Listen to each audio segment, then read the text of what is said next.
So Max and I got into a tour, and it got pretty heated, and he ended up calling me batshit crazy, which I didn't really mind about because in his own autobiography, he describes himself as totally screwed up. But I can tell you from my own experience, there's a lot more to Max than that. So I'd like to give him the opportunity, in his own words, to add more about himself, just briefly, and then to say a little bit more about how he understands identity politics and why I was wrong to say that he fell into that category. Thank you for coming to T-Max, your opportunity. Thank you. To be fair, I don't think you are batshit crazy. Actually, I didn't call you that. I said your performance on Twitter was batshit crazy. I don't think you're batshit crazy. I do think that you are struggling to cope without political power. I find it sad to see you systematically destroy your legacy. Because as I've written many, many, many times, even after our little tour, I have the highest admiration for what you had achieved at important points in your life, but especially when you came into politics. And I think you're doing yourself a disservice by doing what you're doing now, especially what you're doing on Twitter. That's one thing. Second thing is, anybody who doesn't see him or herself as a bit screwed up is very screwed up. So yes, I am. Let's just cut to the chase. Our difference on Twitter had nothing to do with identity politics. Identity politics didn't even come into the picture. You wrote something on Twitter which I found astonishing, saying you hoped that Sanef, and I as one of the journalists in that court case, would lose the court case. I didn't say that, Max. I said you were wrong to take the case. I didn't say I'd hope you'd lose. He said it would be a bad day for freedom of speech if we won. It would be a bad day for freedom. It was a bad day for freedom of speech that you took the case. Yeah, but also that if we won, it would be bad. And I just thought, is it possible that you didn't read the actual court papers? Yes, I did read the court papers very carefully. Because what you then referred to in your little interaction with Ferial was more what people said about it. We were not saying, don't criticize us, don't even curse us. We're saying, you have now overstepped a mark where it becomes very difficult for us to do our jobs. And that's what we were saying. We were concerned about the violent part. I got that, Max. I saw your bit with Ferial last week that, that this can't be hate speech because there's no specific threat of violence. Well, A, there was, and B, waving the apartheid flag is now hate speech. Yes, I know that, Max. Now let me just say this to you. Yes. That we've had this discussion with Ferial around this particular case, and I read the papers very carefully. And indeed, I got what people were saying from the papers. So I got all of the things that Adrian, that other people have said from the papers that were submitted. So I think it would be a very sad day if journalists were to get themselves defined as a special category of person under the Equality Act that is entitled to more protection than other people. I think that would be entirely wrong, and that is what you're asking for in those court papers. But I want to tell you why this has got everything to do with I need to come back to Let me just continue. Just to remind people you're supposed why to be I'm having here. an opportunity to say who you are, Max, not the batshit crazy or screwed up guy you are. Who are you, Max? I'm a journalist. Okay, you're a journalist. That's how you want to be.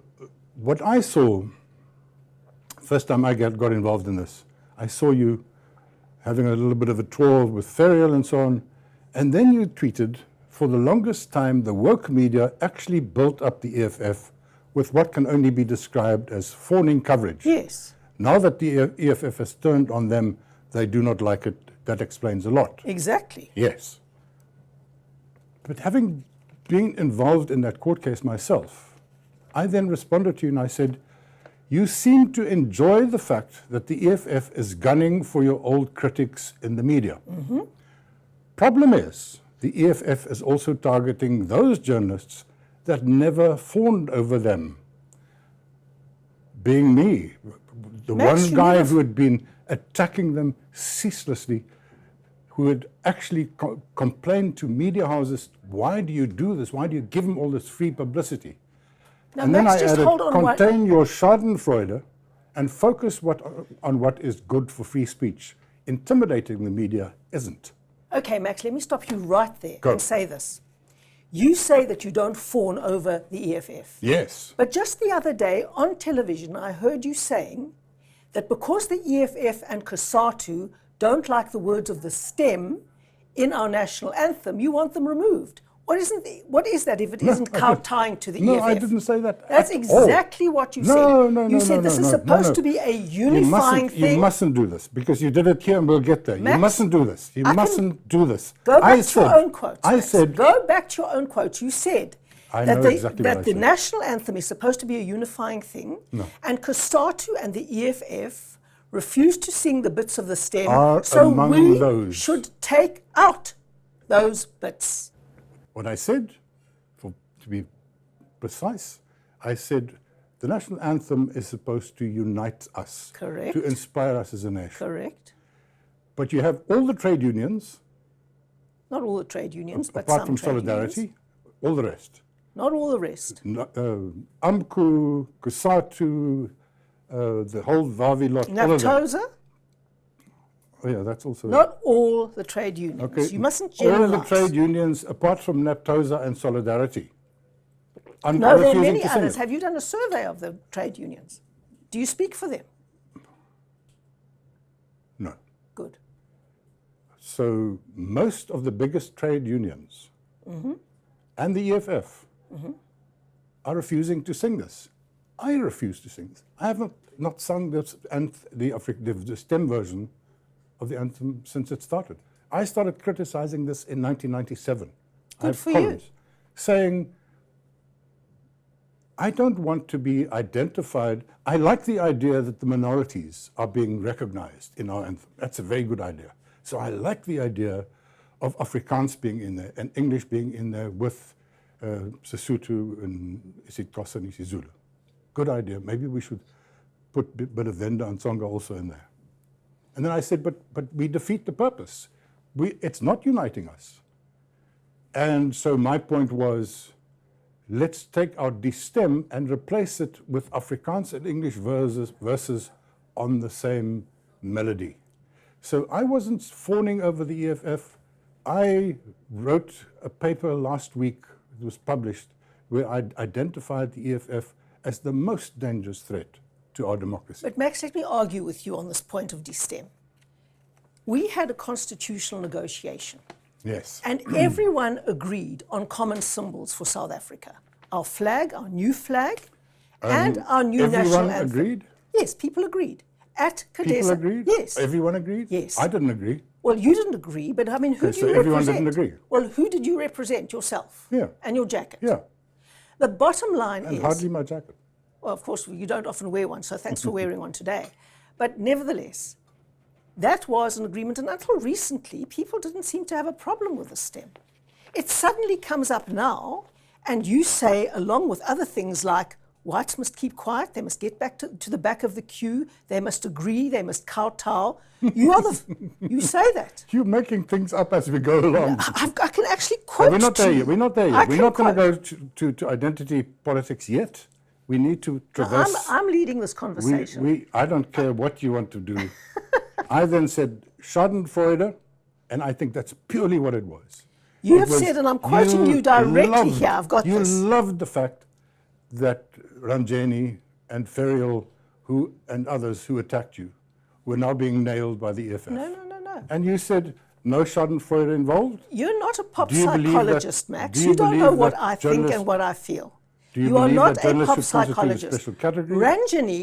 Ranjani, by all the examples that I put on the table, is not a journalist. She is a politician. And if you're going to be a politician in the field, you mustn't expect special treatment.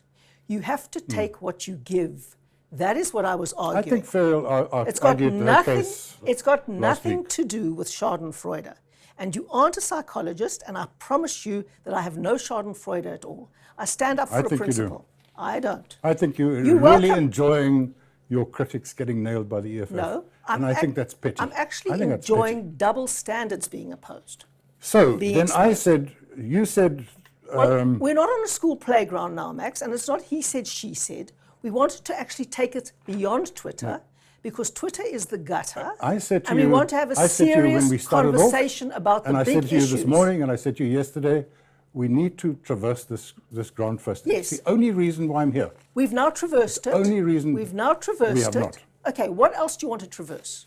Then we're talking about a little bit about special category, and then you came back and you said, and you called me sweetness, Yes, that was very kind, wasn't it? which I thought was very sweet, as I said in my tweet back, as dat die Engels vir bokkie of poppy. Kan wees.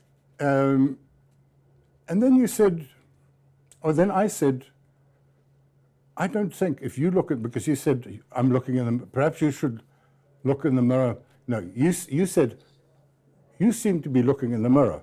And I said, perhaps you should look in the mirror for a change. You won't see the progressive liberal you once were. Okay? And that's what got you off. And then this is what you responded with. If you look in the mirror, Max, you will see exactly the same person that I met over 40 years ago supporting the racial nationalism of the National Party. After a sojourn in the world of non-racialism, you followed the left trend to racist identity politics again. Back to square one, sad. So, did you meet me 40 years ago? Yes, I did. Where? In the press gallery. And before that, No. Max, 40 years ago, I was in the press gallery for 4 months in 1978. I remember you very, very well from the press gallery for 4 months in 1978 because I was there too. But that Max, wasn't just 40 years ago. 1970, So when people asked it you was about 40 this, years ago. No. Do the maths. When people asked you on Twitter, what are you talking about? You said he would not have, because obviously the inference was, I worked for Beeld. And you said he would not have worked for Beeld if he didn't support apartheid. Okay, Max, give me a moment. That's madness. Give- Zwelakkie Sisulu worked on the Rondelle Mail with He you. did, yes. Did he support the Progressive Party?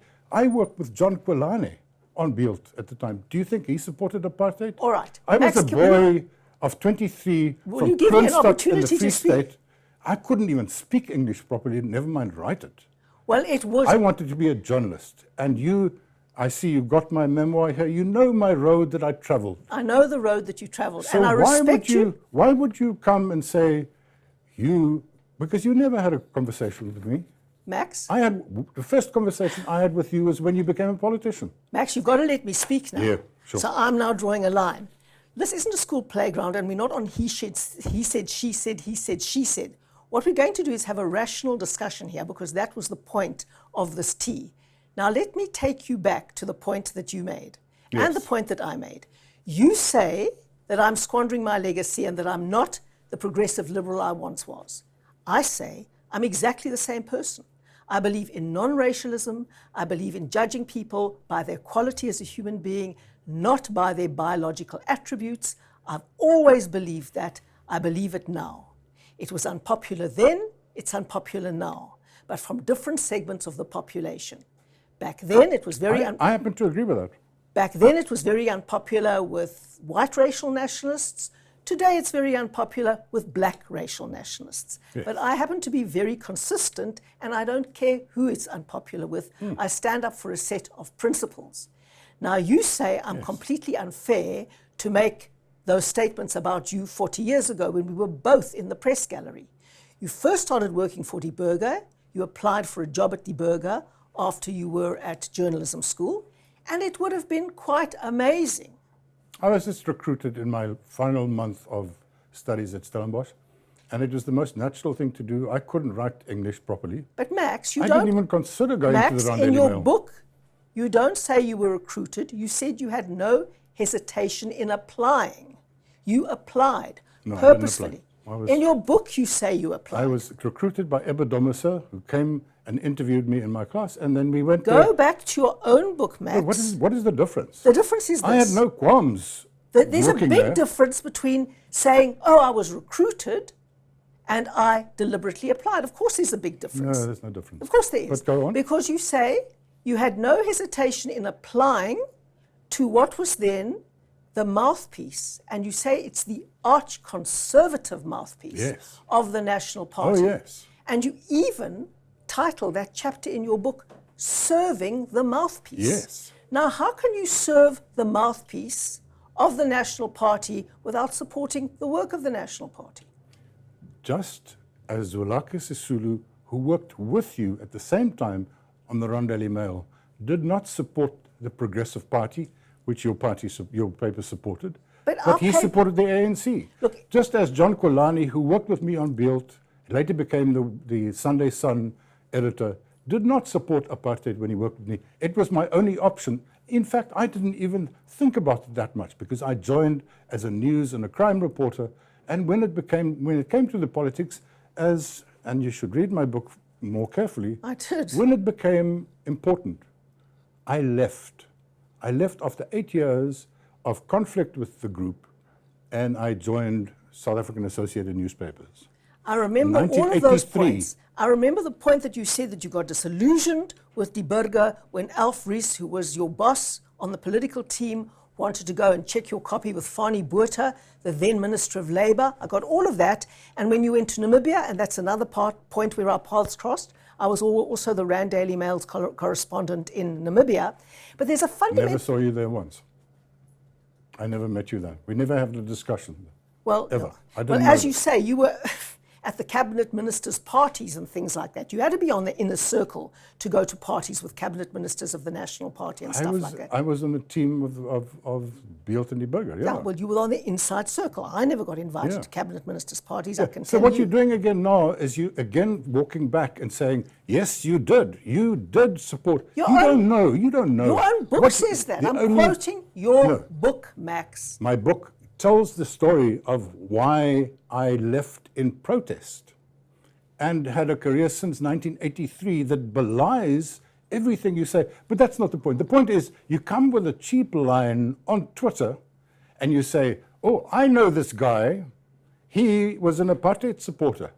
And I was overwhelmed by the EFF guy saying, even Helen Zille says, you are a racist. Shame. And I just on thought, Twitter, everyone calls everyone else a racist, Max. Surely you know that. Why are you so sensitive? You had no idea who I was. You had no idea what I wrote. I never had a byline on any of these things. I have every idea who you are and what you wrote because you wrote a book that I read. Yes, exactly. Explaining my disillusionment and how I then left at great expense. Explaining the process of your disillusionment and where you started from. Now, Max, let's not get into this. I respect you for the journey you took. I think it was unprofessional, I think it was petty, and I think it was really unfair to come and smudge me. Oh, I knew this guy, he was a young Afrikaner nationalist. I'm quoting you, I'm not smudging you. The bottom line... Come on. Absolutely, Max. Even you. Max? Even you should not Anybody who reads your book will see that. Anybody who reads it. I invite people. I wrote the book. I know you did. For a while, you even tried to be a good nationalist, a good Afrikaner nationalist. No, I tried to be a good Afrikaner. Max, the bottom line is this. You described who you were, and I referred to that. I also respect the fact... And then I had a short period of being a non-racialist. Stop interrupting me. Then I respect the passage that you went through, and then you became in the New South... You didn't respect, you said a sojourn. A sojourn, yeah. I said a sojourn in the period of non-racialism. Well, of course I respect non-racialism. From I respect non-racialism. From 1982 and now you have become 4 legs good, 2 legs bad again. Anything that black people say... Why did you say that? Because it's evidenced by your behavior and by what you write. What did I write? Well, let me give you an example. In 2008, 2009, when I, as leader of the DA then, I was no longer a journalist, was trying very, very hard to ensure that charges were preferred against Jacob Zuma for the corruption of the arms deal, and that they stuck because all signs were that he was going to be the next president. And it was unthinkable that somebody with so many charges of corruption against him could become our next president. You wrote a piece that says, we must do a plea bargain with Jacob Zuma, Yeah. to ensure that he gets a tap on the wrist in return for pleading guilty so that he can become the next president, because black people won't like it if he isn't the next president. That's an example. Don't you feel that that was the wrong position to take? I think if you want to pull out an example like that, it is 10 years ago. I can't exactly remember the exact words. My recollection was that I said, let's make a plea bargain to get rid of this guy. Instead of taking him to jail, let's make a deal that says, you go away. Absolutely not, Max. 2008 is the year I coined the phrase, a one-man wrecking ball. No, that was much, much later. That was And in it was 2018. That was in 2017. In fact, 2008, you said. 2008 was that column where you said we must do a plea bargain with Jacob Zuma, but the tap on the wrist must be mild enough to enable him to become president, because that is what black people want. That's what you wrote. I wish you would pull that out. I absolutely will. Yeah. And I'll show it to you. In fact, I'll post it with this. Yeah, but then it would be a little bit too late. Just put it on this thing. Put my words on this podcast.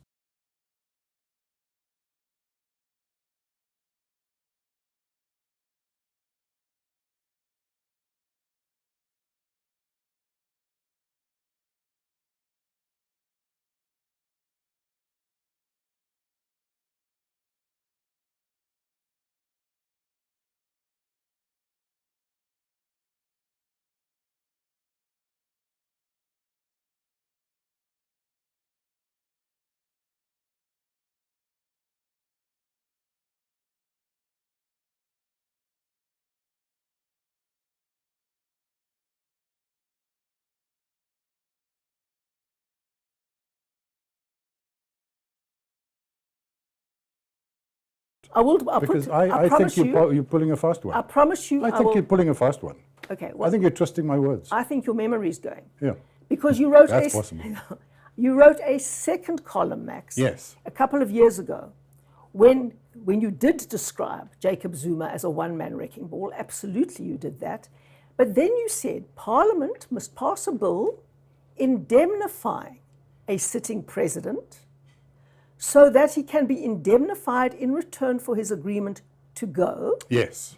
And then Parliament must repeal the bill immediately afterwards. Yes. So on two occasions, yes, I said in that. the interests of identity politics. Can you imagine I did that? That we did that? Can you imagine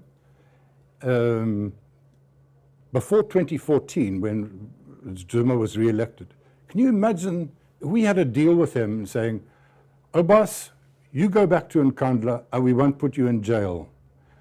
Can you imagine how much better South Africa would be today? No. It would have cut most of state capture out. No, Eskom's by that debt, state capture had debt happened. in 2014 was a lot less than now. I mean, it was minuscule compared to now. You wrote that in 2017, 2018. State capture had happened by the time you wrote that, Max. No, State capture. 2014. No. State capture had happened long ago by the time you wrote that. So let me make another point to you here, Max. I don't think South Africa would be a better place. And that is where you and I fundamentally disagree. Because I don't think that subverting the Constitution will make South Africa a better place. How would you subvert the Constitution? By saying not all people are equal before the law.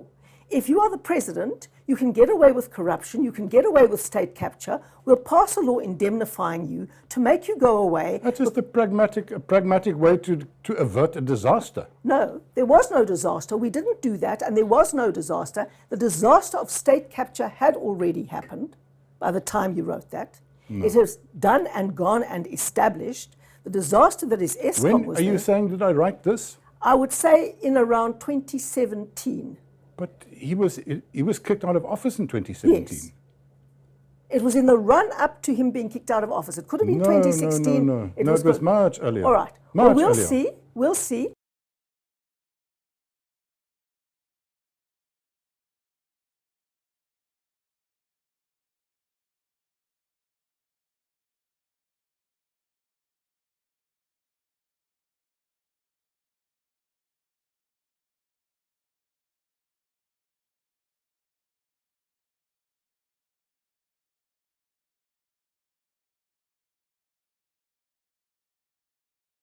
Yeah, because That much is, earlier. That is my. You wrote And that, two columns. I think that was a good idea. Is You wrote two do columns. this pragmatic thing. Get rid of the guy. You wrote two columns in which you stop were the rot. saying, for pragmatic reasons, let's subvert the Constitution because black people aren't going to like it if we uphold the Constitution. Nonsense.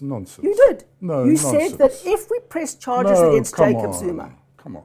Well, I'll put it up. I'll put it up on the podcast. No, so you that can't people just can see. make up stuff here and it's on television. I'm And not making it I up. said because he's black. No. You said because people wouldn't like it. The ANC wouldn't like it. The Zulu supporters of Jacob Zuma wouldn't like it.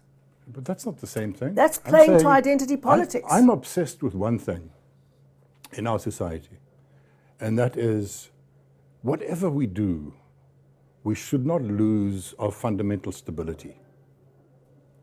Because I've worked in societies where stability went and then democracy just went out the window. With our history and makeup, stability is a very precious thing. And I'm getting very worried because as I came here this morning, there were more looting in the streets. It's kind of early signs of lawlessness on a mass scale. And I think that is something we should guard with our lives. And sometimes we should be pragmatic and say, what should we do? Should we remain pure and see our democracy go down the drain? Or should we perhaps be very considered and sometimes say, is there some pragmatic deal we can do to avoid instability? And that's the spirit in which I went. I was never saying because a black guy says this, but you want to go to identity politics. Maybe this is where we are now. Let me quickly answer you on that point because I think it's very important. Sure. The foundation of our stability, Max, is our Constitution. The foundation of our stability is the rule of law. What you were proposing, in my view, was to say, let's abandon that. Let's throw it out the window because pragmatically, in the meantime, it might contain some risk of instability. Yes. But in the longer term, it would fundamentally undermine the core principle that everyone's equal before the law. In a constitutional way. We wouldn't just do it by decree. We would go through Parliament. We would make a law. It would all be inside the Constitution. The Constitutional Court wouldn't kick it out because the majority in Parliament said that. So, you know, I'm a constitutionalist as much as you are. Doesn't sound like it. I can agree with you on the how sacred our Constitution is, but I'm not sure this one idea of many years ago of a pragmatic deal to avert a disaster, it doesn't mean that I don't fundamentally respect our Constitution and more the rule of law. Okay. Yeah? Usually, doing a plea bargain where somebody pleads guilty in return for a lesser sentence is entered into because prosecutors are worried that they might not have enough evidence to secure a conviction. Or to shorten the period of trial. Or to save money, yes. You were proposing that we do a plea bargain for Jacob Zuma precisely because you were concerned that we would get a conviction. That is something fundamentally the conviction we've different. had now, and this is now 2019. Well, it's because the DA has been pushing and pushing and pushing to get this case to court. Yeah. And you were saying it should never go to court. Oh, God, what are you talking about? Yes, I'm talking about exactly what you wrote. I said, if we can't do this, why don't we avert a disaster? Make a deal with the guy, say, plead guilty, admit to what you're saying. We won't send you to jail, we'll send you to Nkandla. No, and you stay out of politics. No, you didn't say that. Yes, exactly what I said. You said he has to become president, so give him a tap on the wrist and enable him. You're talking absolute nonsense. All right. Well, look, it's between you and me, and we will see who was right. Yeah, come on. Come on. Well. You want to go to identity politics? Yes, let's go to identity politics. And as I said to you before, and again today and yesterday, I'm not sure why you wanted me to talk to you about that, because I suspect we don't differ that much. And certainly our little war on Twitter had nothing to do with it. No, that's Here's my thought about And this morning I quickly thought, what the hell is identity politics? And so the first thing that Google took me to was our dear friend, Eusebius McKaiser, who seems to be a kind of a voice on the identity politics scene. And he more or less says, people like you and me, when we don't like identity politics, it's because we don't want to give up white privilege. And what utter nonsense is that? It is. So I don't really know what identity politics.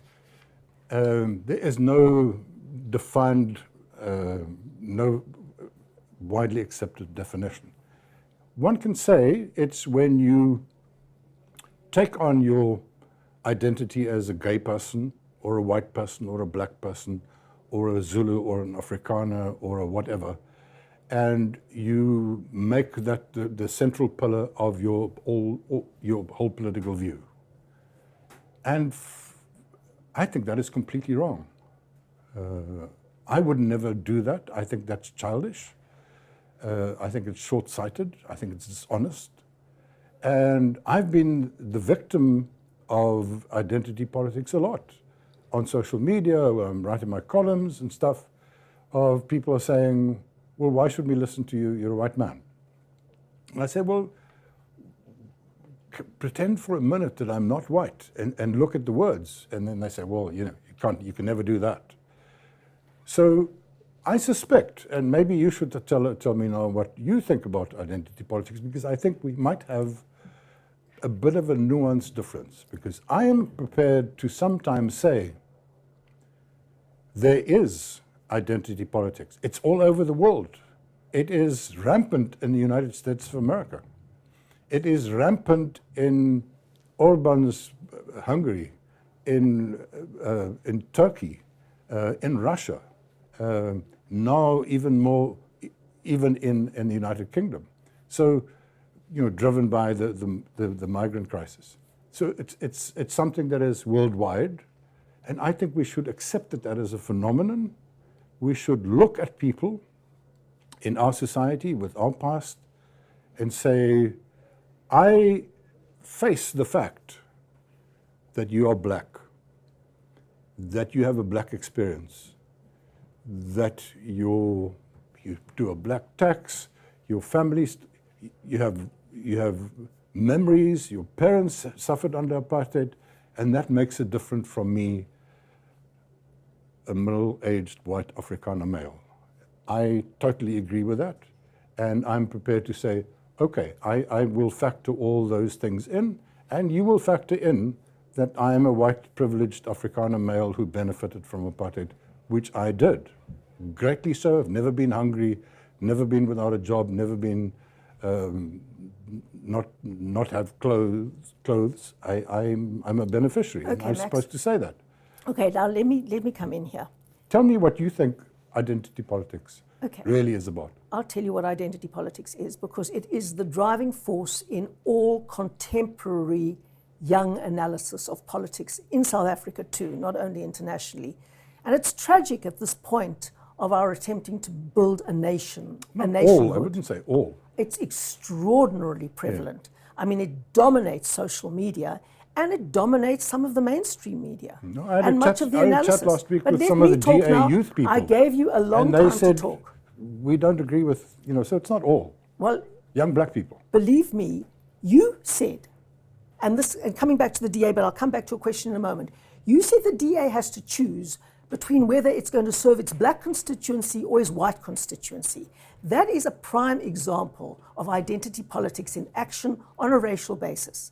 Because if we did that, it would destroy the entire purpose of the DA, which is to say it's not about black and white. It's about building a common set of values, a common set of principles, and trying to build a nationhood in South Africa. Absolutely. That's what it is. Absolutely. And I didn't say that, but I agree with what you said. You keep forgetting on what you said. No. I read your columns again this weekend. I'll explain to you what I said. Anyway, I agree with what you said after that. Okay, so and there are some people in the DA who believe in identity politics, and the DA is not a place to pump identity politics, because we're trying to build a nation and a nationhood with a new set of values. And the great tragedy of trying to do this at this time and in this place in South Africa is precisely that this divisiveness of what has happened in America, where majorities and minorities are exactly reversed, and where the minorities in America, are blaming whites and whiteness for all the problems of the United States. That rhetoric, that debate has been transferred holus bolus to South Africa. And the root of that is identity politics, which says people who have the same biological markers, primarily race, gender, sexuality, disability, have group interests, and they must band together to advance those rights. And the more victimized you are, the more virtue points you get. And the most unvirtuous and evil group is the one you happen to belong to, white, male, heterosexuals. They didn't add Afrikaners, but in South Africa you might as well add Afrikaners, over the age of 60. And so you've got no virtue points. Guilty on all counts. Therefore you can't argue with anybody, therefore you can't have an opinion, therefore you must have an attitude of jammer dat ek leef. Yep. Now I don't go with that whatsoever. I don't go with that whatsoever Good, I am either. glad. But then I want to ask you, why do you say in some of your columns that white people must be prepared to go to the back of a queue? They must not raise their voices. They must behave themselves. If you don't believe that, why must whites keep quiet, behave themselves, Helen, get to the back of the queue? You seem to give yourself license to paraphrase me. No, Which that's I those think are the words. is fundamentally dishonest. It is fundamentally dishonest. Like I said to the DA, you have to choose between white and black. I didn't say that. I said, you have to choose. Where do you want to grow? Do you want to look after your white interests first, or do you want to grow into the black market? And then you have to But you're make defining it... black markets as if it's a one homogenous No, thing. no, black it's not. people are individuals. No, it's not, They but I mean make that- individual choices. Yes, but it's different from what you said, I said. So I just find it very difficult to I'll put up converse all with your you. direct quotes. Yeah, I find it very difficult to converse with you when you paraphrase me, oversimplify what I say, and it's completely distorted.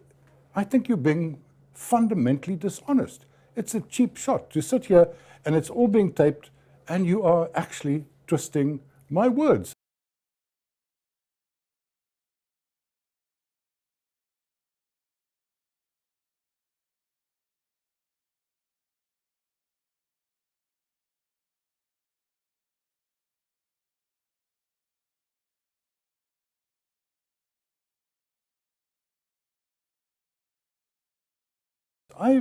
I'm people who watch this read me every week, and they have so for the last 20 years. It's no secret what I stand for. It's no secret what I stand for. I never said people should stand at the back of the queue, shut the hell up. I said, we've got to be careful. We've got to be careful how we speak. And I say that now with every conviction I have. When I am a white person, and I'm a white male, and I'm an Afrikaner, I need to be very careful how I communicate with black South Africans, because I know that there are Isn't that layers. racist? Are you saying they're so fragile that you can't communicate normally? There are layers of prejudice that they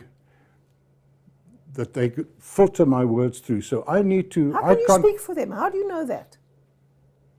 Because it's common sense. I operate like that as a human being. When you That's a make bit these, patronizing, when isn't you it? make these outrageous statements about, because I was a young Afrikaner, I had to be a racist. I see ethnic I stereotyping. didn't say because you. I Now see- you are distorting what I see said. an English liberal stereotyping a young Afrikaner. So I understand that stuff. When did I say you were? All right. When I went to work for the Financial Mail, I felt very uncomfortable. I felt very insecure because I was like, 26 or so, and from Kroonstad, and I was in this English environment, and I perceived prejudice. I thought they looked at this thick-wristed, hairy back who couldn't speak or write English properly. And it took me like 2 or 3 years to realize, no, that was in my head. That was in my head. And me as a woman, how do you think I felt?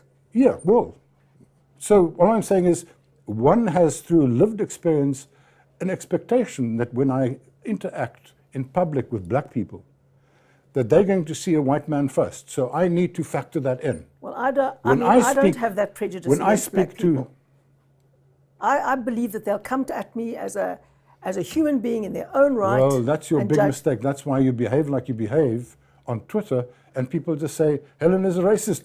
And every time they do that, I come up and say, I differ very greatly from Helen Zille, but I have not ever seen, and I did that again 2 weeks ago, I have never seen one iota of evidence that she is a racist. Thank you, Max. And I don't. But- I think but- the same about you. Yeah, but what you're doing is you're saying, well, I don't care if I'm white or black and whoever is, it's all irrelevant, we're all colorblind, I'll say what I want. When I talk about gay issues, I'm not gay, so I'm extra respectful. When I talk about women, I'm extra respectful because when I talk to middle-aged white Afrikaner males, I am brutal because I am one of them. You're pretty brutal in all your columns. Do only white Afrikaner males read them? They get the real one. They get the real me.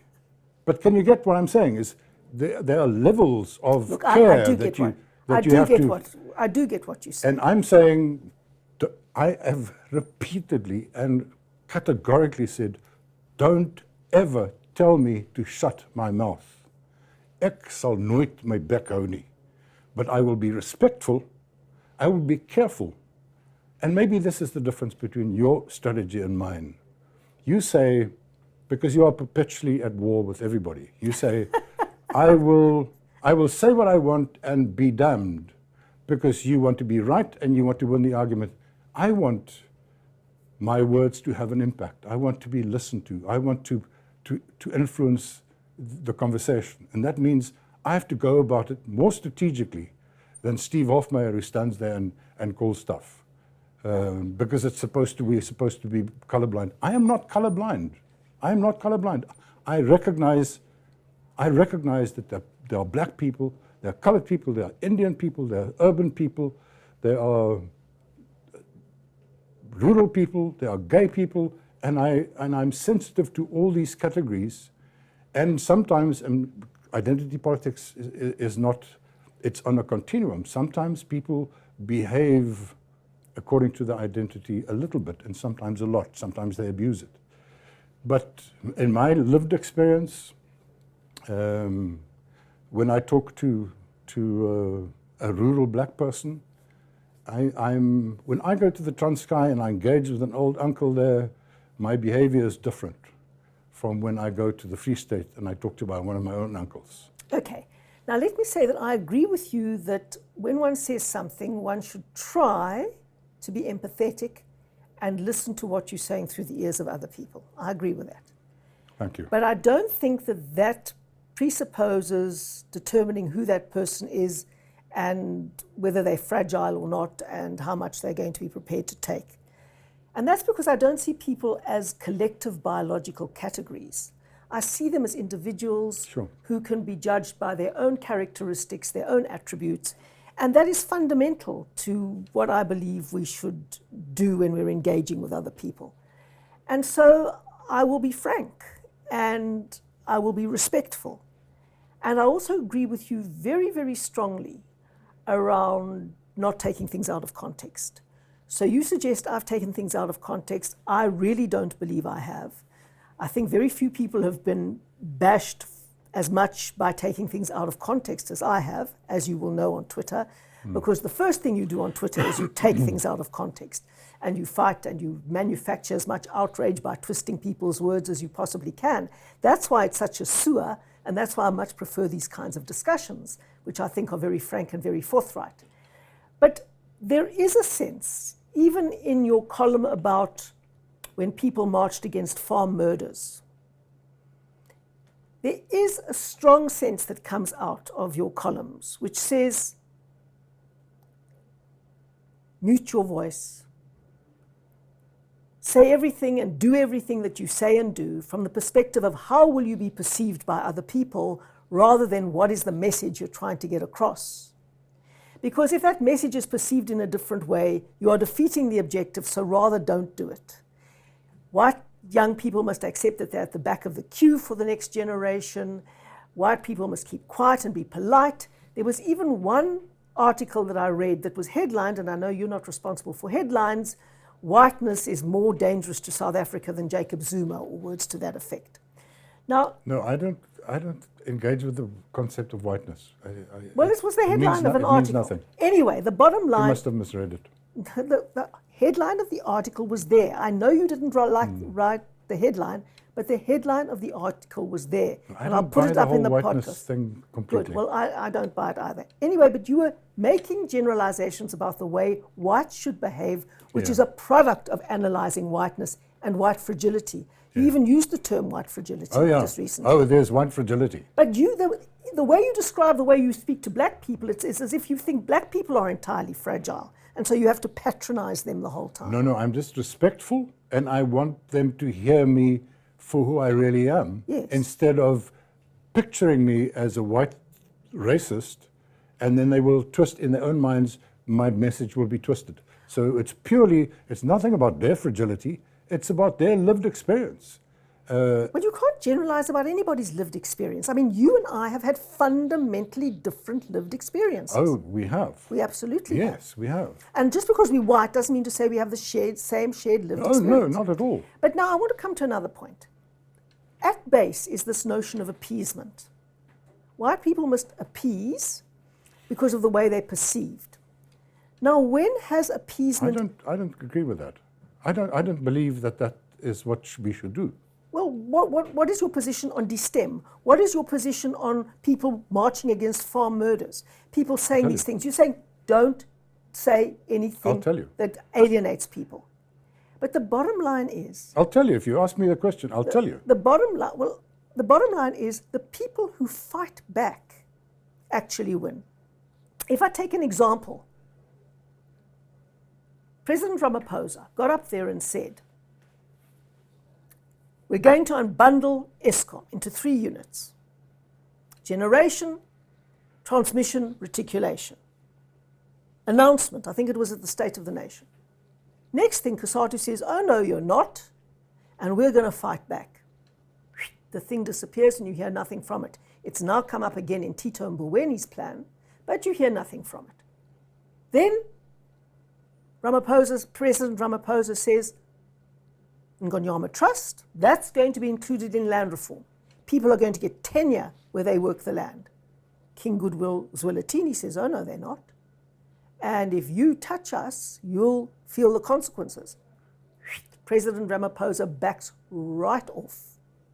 Yet you're saying to people who also have to stand up for core principles against, for example, national health insurance, against, for example, expropriation without compensation, against, for example, prescribed assets, don't say it toughly because it'll come across badly.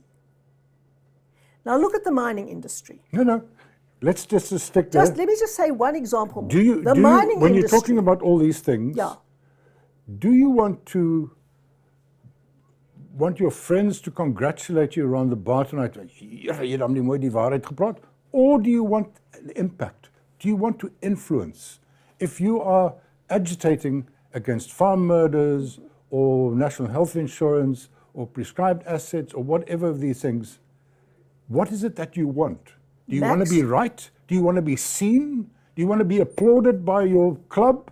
Or do you want your message to sink home? Max? That's my only question. If you want to be heard, if you want to have an impact, then you've got to be strategic in how you say it. Max, that's and white people have to be more strategic than anybody else because of our past. Max, that's a very good question. I want to ask you, when has saying things gently and strategically got any results?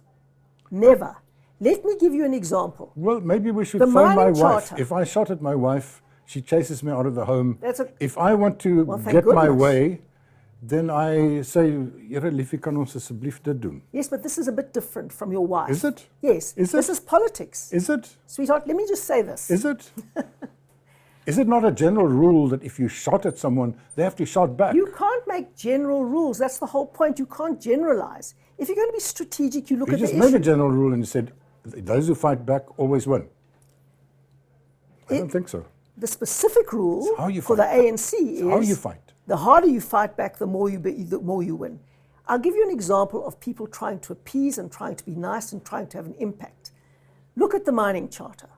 The first version of the mining charter, the miners said, oh, this is okay, we can try, we can live with that. Well, then they had you. In Afrikaans, they say, met 'n slap riem gevang. Now they've gone down that particular road, and the miners have just disinvested, and the entire industry has become uninvestable. Yeah. That was the result of a strategic, softly, let's talk nicely approach. The same thing with BBBEE. I nearly fell into that trap. When the ANC was saying, no, we're genuinely broadening BBBEE, and it's not going to just enrich the elite anymore, it's going to be broadening. We nearly fell into that trap as the DA. We nearly blew up around that issue. In the end, it was shown to be a complete farce. It was actually to get quotas established and to get more of a concentration on ownership. So they were trying to catch us with this nicely approach to achieve the exact opposite. We should have fought it from the beginning because it was elite enrichment from the beginning, black elite enrichment. And when we were saying that, everybody else, but I haven't found a column in which you said it, but almost everybody else was saying, what a bunch of racists you are. Today what we said is entirely accepted, that this was black elite enrichment. And you wrote a very good column on that exact thing. You were saying the Afrikaner Broederbond, the Reddingsstaatbond, the Afrikaner Volksbeleggings or Federale Volksbeleggings, Help Mekaar Fonds, all of those things were absolutely amazing initiatives based on Afrikaner nationalism, but they did not only help the Afrikaner elite. What they did was they lifted all Afrikaners. And then you ask the critical question, why aren't the initiatives undertaken by the ANC on behalf of blacks uplifting everyone? Why they are only uplifting a small elite, which is a very good question. Now, you would think with Ubuntu that is celebrated around the world, you wouldn't think that racist white Afrikaners would turn and uplift the poor, as they clearly did, with enormous energy and effort. Why don't you think the same has happened more broadly? And could you answer the question you put in that column, which I thought was a very good one? Why is the ANC government not doing it that way? Why is it only interested in elite enrichment and not uplifting the poor? I think the African National Congress is a rotting carcass. I think the transition, and I mean, UDF was as close to a political home as I ever had, which was kind of aligned with the ANC. So very aligned. I don't say this. I was there too. I don't say this easily, but if we look at what's been happening inside the ANC, then it is a massive disappointment. It is a massive failure. It is a party dying. And hopefully in the next 10 years, we will see it die and morph into something completely different. And maybe we'll see the bulk of the DA and the bulk of the ANC proper move into a middle grouping.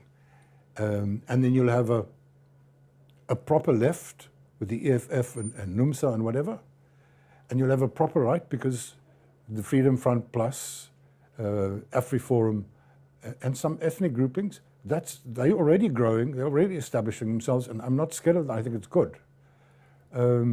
I think we need to dream about that reconfiguration of our society. But until then, we'll just see the ANC stabbing itself repeatedly to death. Look at this issue with the mayor of eThekwini. Corrupt, being charged with corruption, and they can't even get to fire her. She rents thousands of people who come onto the streets. It is a nightmare. Mm-hmm.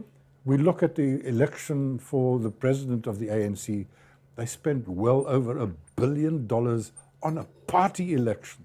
And you figure out, so what did they pay for? They paid for buses and T-shirts and Kentucky Fried Chicken. Well, maybe that's 20 million. Where's the other $1.5 billion? It's a lot of Kentucky Fried Chicken. Yeah, they bought regions, and they bought. It was all bribery. It was a They whole bought set of bribery branches, networks, of and course. they bought, whatever. We know and they that. pay. So what But does that then say about a party? So that's who they Why are. did you support Cyril Ramaphosa so strongly then and say, I know he's got the background, he's I got still- the muscle? I still think he's our best hope, given the current circumstances, to get out of the mess we're in. And do you think he will now? The jury is out. The jury is out. I have been supporting him quite strongly. I've known him since 1983. When I was at the Financial Mail, he was with NUM. He was organizing COSATU.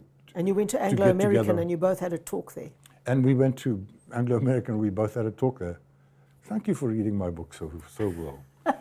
And I always had a gut feel that he's a man of integrity. I think so too. And what I saw then and I saw between 19 and 94 was a man of steel, a clever strategist, quite ruthless on occasion. And I think he's lost that. And that's what money does to people. He spent 20 years in big business. I think he became soft. He's scared of conflict. He's out of his depth in terms of the dirty politics of Ace Magashule. So I hope what Tito Mboweni did last week, sending up this kite saying, guys, it can't be business as usual, throw in a whole lot of new things into the mix. Cyril has to make some extremely unpopular decisions that COSATU, the Communist Party, the EFF, the Magashule faction will hate. And if he can't push through with those, we will end up in a position where we have to ask the IMF for funds, and they will prescribe, they will give preconditions that will take our sovereignty away, that could undermine our very stability. We could have an Arab Spring type event if we start firing 200,000 people from ESCOM and the civil service, and you cut down on this and you cut down on that, the preconditions of the IMF. So we're at that critical question. But why is the ANC like this?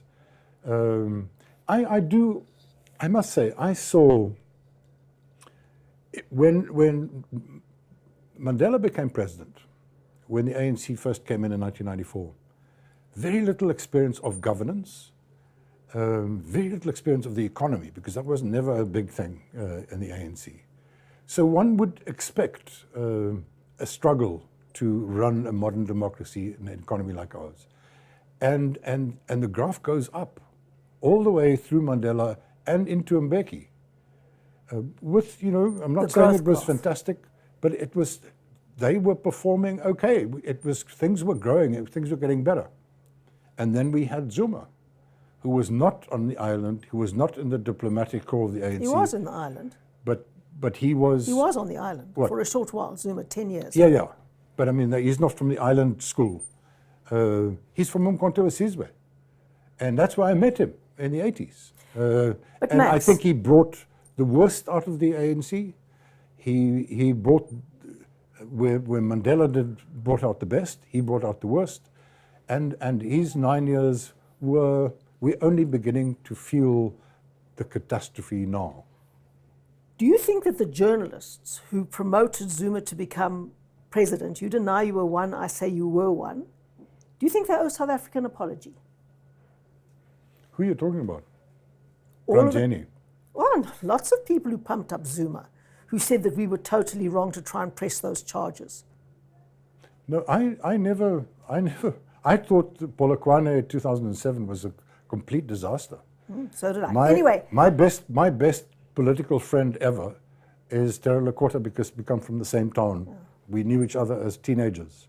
I also love Terra Lakota. He was absolutely humiliated at Polokwane. No, I know. And I'm still angry about it. Thabo Mbeki, whom I've known from the early 80s, he was chased away like a dog. I know, it was terrible. So but you see Jacob Zuma as an aberration in the ANC. Yes, I do. I see him as a natural part of the trajectory because of the fact that cadre deployment was adopted under Mandela. Yeah. and then implemented, and that was the root of state capture. Yeah. But let's not unpack that whole thing anymore. Let's Yeah. just go to one more prediction. I read a column in which you said, unless Ramaphosa acts swiftly and moves now with determination to set South Africa back on the right course, the ANC will disintegrate, I think it was, by about 2024. Do you believe that? Yeah, I think the ANC is disintegrating. I think there's no one ANC anymore.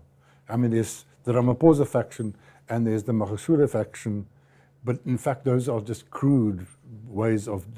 There are more factions, and they influx. They move around.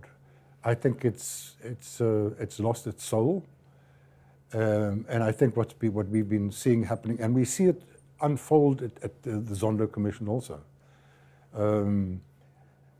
I think it's disintegrating, and I sincerely hope that it will not collapse in chaos, but that there would be an adjustment of forces. And that I believe, here's my very to end my whole rant. My fundamental concern in South Africa today is that if we look at the world, democracy is being undermined and destroyed not by coups or military takeovers, but by people who are elected, by people who use the rules and the tools of democracy to undermine democracy. Yes, that's how democracy dies, the book Yes. that's just been written. Yes. Very good book. Yes, yes. And I think the EFF foots that bill. They are a violent, proto-fascist organization. They're a sincere, real threat. And so is Magashule and his lot. And I think and that's why we got to fight for democracy. Mm-hmm. And when I fight for the freedom of journalists to just do the basics, for me to go to an EFF rally, I can't now. You can. Come on, the last Max, time you're I was not a chicken. The last time I was there, the police had to rescue me. Max? That's in my court papers. You should have seen I did, I saw them. Yeah, when I was there, they would have killed me if the police didn't stop them. So how can I go to I'll go there. Well... Uncover them. And what if they mob you and start beating you up? I've been mobbed a few times in my life. Well... I've been shot too. The last time this happened to me was with the AWB. Yeah, when they exactly recognize the your same. face, you have to be rescued by... And that's this what I'm is saying. a tough neighborhood, Max. It's a tough neighborhood. Yeah, and I think if you look at my journalistic career, I've survived quite well in a very, very tough neighborhood. Ditto. Yes. So I'm not saying let's all be sissies here, but that's one fight that we have to fight, is to say we have to have limits on how much you can threaten people. And I agree, but that definition's in the Constitution. yeah, it says when you threaten... And your whole theory about, you keep on hopping, are you a special category? Are you a special category? That's what you're asking for. But you let's not don't go back feel- to the court And case. I don't want to feel, but there is kind of something like a tiny little bit special, because we are the mainstream journalists, those who are subjected to the press council and the press code, those who, they recognize not social media. Those people are a critical element of our democracy. So are politicians, And we are everything. And we should look after them. And it's not me so much, because I'm not running around from press conference to press conference.